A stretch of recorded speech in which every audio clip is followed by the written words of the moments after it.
Hey, what's up, guys? It's Justin again, and this time I will be bringing you a commentary on Crysis 2. Crysis 2 just came out on Tuesday. Picked it up from Kmart, got a pretty sweet deal. If you follow me on Twitter, I think it was you got the game, so a $60 game. You got a Turtle Beach X11, which was $60 value, a 4,000 Microsoft point, which is a $50 value, and a $10 gift card. And if with all the discounts and the Shop Your Way rewards programs, you ended up getting for I think 120 out the door. So it was like you got one of the games for free or one of the headsets for free. So I used that deal. Probably gonna give the headset as a gift to one of my buddies. So and I actually had a $100 gift card from Marvel vs. Capcom deal that went that was live a couple weeks ago too. So got a pretty good deal on that. So I figured I'd bring you guys some Crysis 2 gameplay. Also, this is actually my first game, so I just put it in, installed it to the hard drive, and jumped right into multiplayer. And I decided that I was going to put the game up no matter what. If I did good, it was going up. If I did bad, it was going up too. So before I do get into the gameplay, I want to talk about a few other things. This video is kind of long because I had no idea how to play this game, and so I'm going through all these menus. So forgive me for having an 11-minute video, but I wanted to leave all that stuff in there because for those that are on the fence about buying it, I wanted you guys to at least get a glimpse of what the multiplayer customization was like. So I left that in there. But I wanted to tell you guys about the March Madness, I guess, with Woody's Gamertag. I didn't make it, but there's another March Madness called, if you type it in the search bar, it's called The Real March Madness, and I tried out for that one. I don't find out till Monday if I made it, so I might be disappointed again, but if you guys want to go check that out, I think they're trying to make the small guys. It's kind of like a small tournament for I think less than 1,000 sub, or it's either less than 1,000 or less than 10,000. I'm not exactly sure the rules, but that's kind of what I've been working on right now. And let's get into the Crysis 2 talk. So right off the bat, you probably heard a bunch of reviews, watched different videos about Crysis, but I'll give you my review. Now, I'm kind of a simple-minded gamer because I play, I play Call of Duty a lot, I play Madden a lot. That's actually the first game that got me into the whole online gaming. So if you're like me and you're not really, there's a lot of games in there that are really in-depth in gaming. But I'm kind of a casual gamer. I really like doing good in, shooters and sports games like that. But this is coming from a casual gamer's perspective, right? First off, you probably heard already, the graphics on this game are awesome. It looks like a PC game. So all the graphics in this game are pretty good. Another pro about this is that the controls are actually really responsive. And I got to talk about Homefront. I was going to make a video about Homefront, but I just couldn't get into it. I actually am going to send Homefront back to Gamefly today. And I think they just emailed me and they said that they're sending me Fight Night Champion, so I'll probably put some Fight Night Champion videos up there too. But as far as Homefront goes, I wasn't really digging it. I just couldn't get into it. It was like the graphics, I know don't make a game, but the graphics on that game looked like an Xbox One game. So when I was playing that, the most fun I had playing it was actually playing it with Josh when we were doing live comp. So it's kind of one of those things where if you have a lot of buddies that play it, you might enjoy that. But for me, the maps were too big, and the controls were kind of clunky for me. I mean, they were similar to Call of Duty controls, but they just weren't responsive enough. And I know I said I was a casual gamer, but I'm not an idiot. So I probably could have been okay at Homefront. But one of the topics right now is that I guess if you don't like Homefront, somehow you're a noob and not a true gamer because you can only play Call of Duty. I disagree with that because Call of Duty's fun, it has that fun factor, but Homefront just wasn't doing it for me. It felt like I was watching another video, Mark J video, and he said something like when you aim, it was different than when you were running around, and I kind of felt the same way too. It's kind of like, even on the highest, I bumped my sensitivity up, I just couldn't get it to work out for me. But the funny thing was, when I knew I didn't want to buy it was when I had more fun or more excitement watching Josh play it on the YouTube video than me actually playing it, and because he does really well on it. So I'll probably just watch those videos. Maybe later on down the road when it's 20 or 30 bucks, maybe I'll pick it up. But as of right now, I'm going to try to concentrate on Crysis 2. So as you can see, I'm playing on this level called, I think, Statue. And I'm not even sure if I customized my gun the correct way, because one of the things with the limited edition is that you get a hologram projector, kind of like Halo Reach. And so I have that, and I can't figure out how to use it. So I'm trying to run around, and as you can see, the graphics are awesome, but the night levels are kind of hard to see. And one of the things that make it difficult to see, and you probably heard this in the other videos, is that everybody gets invisibility, like a cloaking device on their nanosuit armor. So I was super frustrated playing this game later, but on this game right here, I wasn't thinking too much. I was just trying to run around and shoot people. So I think I do okay, especially with the response time and I think whoever was hosting, like right here, I cannot see, oh, there you go, right there. I can see that guy right there. But whoever was hosting had a pretty decent connection. And one thing too is that they put the HUD, or the radar, excuse me, they put the radar in the bottom left corner and the kill feed in the top left. I wish they would switch those around, or there was an option to switch that around, because if I'm looking down, I can't look up to see if there's people in front of me. So that's one of the tough things too. I have to use a headset with this, as you can tell with the invisibility. sound is very important. So if you guys don't have headsets, you know, if you're not playing on a gaming monitor or HD monitor, I feel bad for you, because this is kind of like a PC game where you got to use, you know, sounds. You got to kind of look around in depth and detail. The gaming monitor that I play on is like a 1080p. It's like a 25-inch monitor. It's like extra widescreen, and I think it has a 2 millisecond response time. So it's specifically made for gaming. So I have kind of an advantage right there. And right here, this guy saves me.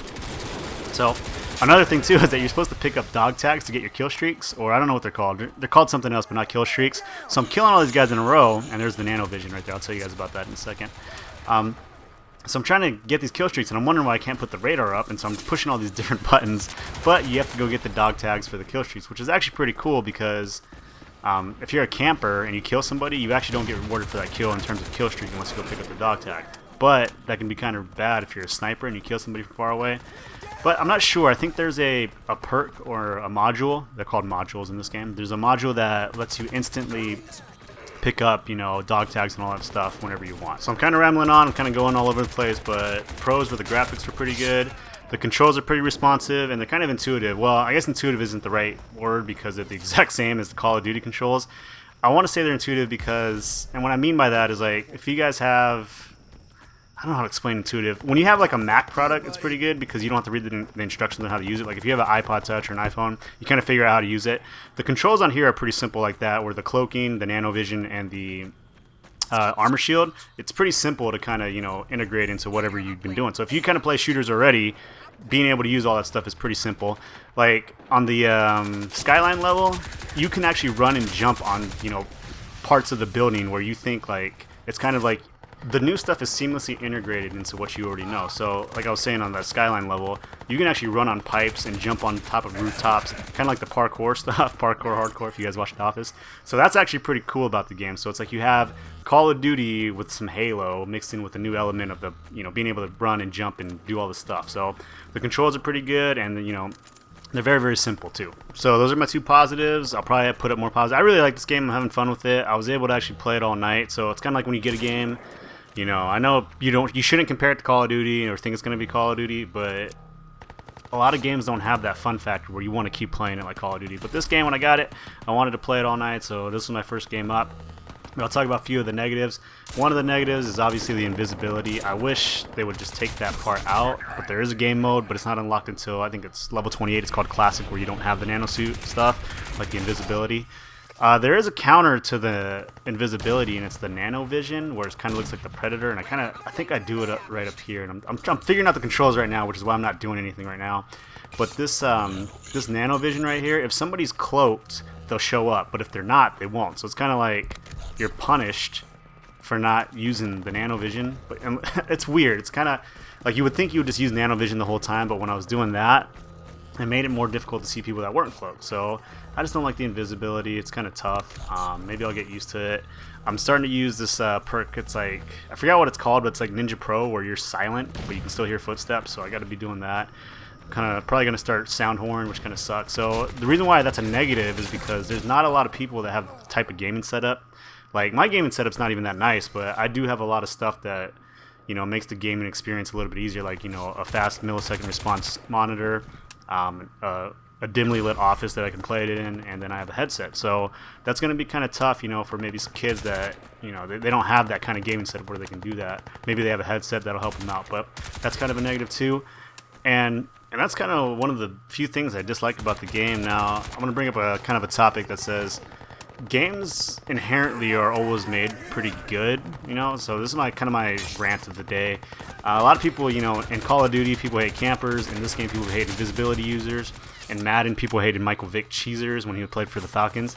The thing is that you can't fault a game for making it. They don't see these unforeseen, I guess, exploits because the communities in general kind of suck. The online gaming community is not very good. So if you're having a hard time on games like Homefront, Call of Duty, or even Crysis 2, my suggestion would be not to just play in a party, but to play private games against each other. Because, you know, in Modern Warfare 2, when you had the one-man... And I played Modern Warfare 2 today to try to get you guys a game, but I was killed by one-man army danger close explosives every single game. So kind of our rule when we play customs or private games like that is that we can't use, you know, one-man army or danger close. So that makes the game, you know, that much more enjoyable. So you can't really fault the game. I know game developers have a hard time making the game, and its invisibility is a big deal, but it's always the community that messes it up. So, like when I play Madden, the only team I ever play are the Vikings and the Eagles every single time, because the Vikings have 4 guys with speed ratings in the 95s, and then the Eagles obviously have Michael Vick and Deshaun Jackson. So it's kind of like the community kind of destroys its own game.